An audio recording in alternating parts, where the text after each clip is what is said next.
Hi friends, आज मैं आप लोगों को 6 मंथ के बेबी के लिए फ़्रॉक बनाना बताऊंगी बहुत ही इजी वे से।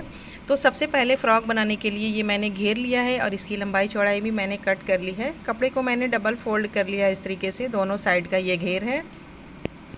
कपड़े की ये यहाँ से चौड़ाई जो है वो है 20 इंच और यहाँ की लंबाई जो है वो है 10 इंच। तो ये हो गया घेर की लंबाई चौड़ाई, टोटल इसका ये पूरा मेज़रमेंट है। तो इसको फ़िलहाल तो साइड में रखेंगे, हम टॉप पार्ट की कटिंग करेंगे। तो उसके लिए मैंने इसकी लंबाई चौड़ाई कट कर ली है। ऊपर का पार्ट मैंने कम रखा है, नीचे का मैंने थोड़ा सा ज़्यादा रखा है, क्योंकि पीछे की साइड खोलना है तो पट्टी फोल्ड करने के लिए मैंने 1 इंच एक्स्ट्रा लिया है। इसकी लंबाई मैंने ली है 6 इंच और चौड़ाई इसकी है लगभग 5 से 5.5 इंच तक। अब यहाँ पीछे की चौड़ाई देख सकती हैं कि मैंने 7 इंच ली है, क्योंकि इसमें पीछे की साइड हमें फ़ोल्ड करने के लिए मैंने पट्टी के लिए 1.5 इंच लिया है। और कपड़े को मैंने इस तरीके से एक के ऊपर एक रख लिया है। ये हो गया फ्रंट पार्ट। तो इसके पहले गले का निशान लगाएंगे 1.5 इंच की दूरी पर। यहाँ से कंधे का निशान लगाएंगे 2.5 इंच की दूरी पर। तो ये और गला और कंधा मैंने निशान लगा दिया है। टोटल मैंने 4 इंच पर निशान लगाया है।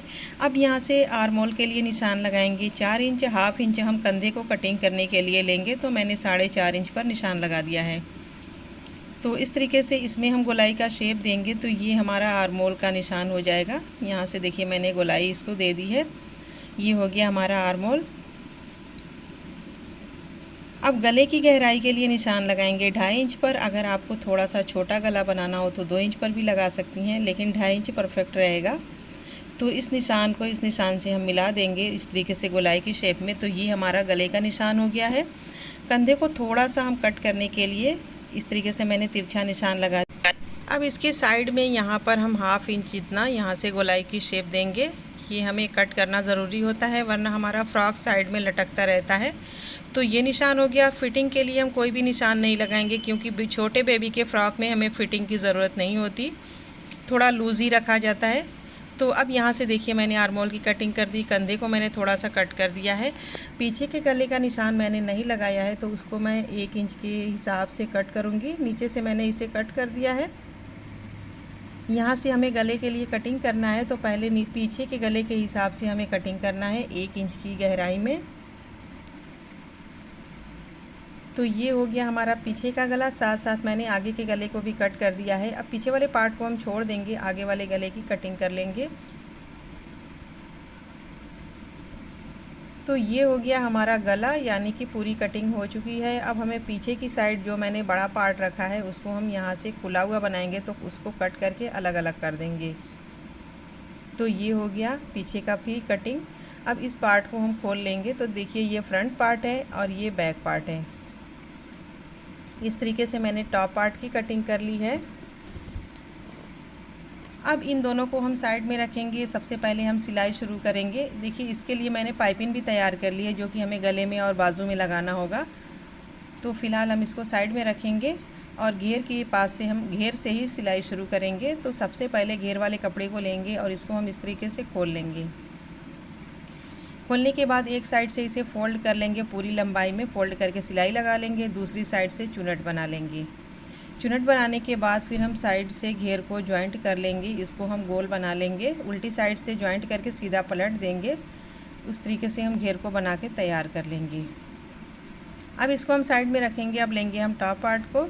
तो ये पीछे वाला जो पार्ट है, सबसे पहले इसको हम यहाँ से फ़ोल्ड करके इस तरीके से फ़ोल्ड करके इस पर हम सिलाई लगा लेंगे। इसको भी फ़ोल्ड करके सिलाई लगा लेंगे। दोनों को सिलाई लगाने के बाद फिर हम फ्रंट पार्ट को लेंगे। इस पर हम कंधे से दोनों कंधे को मिला करके इस तरीके से रखेंगे और इस पर हम सिलाई लगाएंगे। सिलाई लगाने के बाद फिर वापस से हमें इसको खोल लेना है। इस तरीके से खोलने के बाद अब हमें गले में और बाजू में पाइपिंग लगाना है। तो ये जो मैंने पाइपिंग बनाई है, इसको हम इसमें इस तरीके से सिलाई कर लेंगे। गले में भी इसकी हम सिलाई कर लेंगे। तो देखिए मैंने घेर को बना लिया है। घेर को मैंने कंप्लीट कर लिया है। नीचे की साइड से मैंने एक सिलाई से फ़ोल्ड कर लिया है। एक साइड से मैंने चुनट बना करके साइड को मैंने इस तरीके से जॉइंट कर दिया है। तो घेर हमारा पूरी तरीके से बन के कंप्लीट हो चुका है।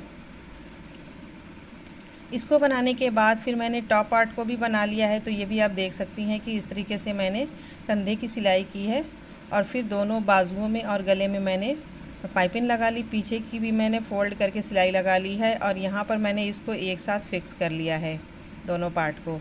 तो ये रेडी है। अब इसको हम इस तरीके से फ़ोल्ड करेंगे। फ़ोल्ड करने के बाद साइड से सिलाई लगा करके दोनों को बंद कर लेंगे। तो इस तरीके से सिलाई लगा लेंगे और इसको हम बंद कर लेंगे, बंद करके सीधा कर लेंगे। तो देखिए घेर की सिलाई मैंने कर ली है। घेर तो हमारा पहले ही बन के तैयार था। अब ये टॉप पार्ट जो है इसको भी मैंने सिलाई करके तैयार कर लिया है।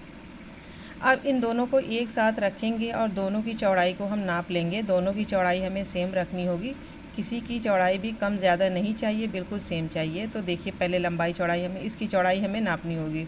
तो चौड़ाई तो सेम है। अब इस तरीके से हमें घेर को रखना है। घेर का जो साइड का जॉइंट है वो हमें साइड में ही रखना है और इस तरीके से हमें घेर के अंदर टॉप पार्ट को इस तरीके से दोनों के साइड को हमें पकड़ लेना है और इसको हमें इस तरीके से सही कर लेना है और दोनों को मिला करके हम इस तरीके से करके पूरी गोलाई में हम इसको जॉइंट करके सिलाई लगा लेंगे। जॉइंट से जॉइंट हमें मिलना चाहिए, इसका हमें ख़ास ध्यान देना होगा।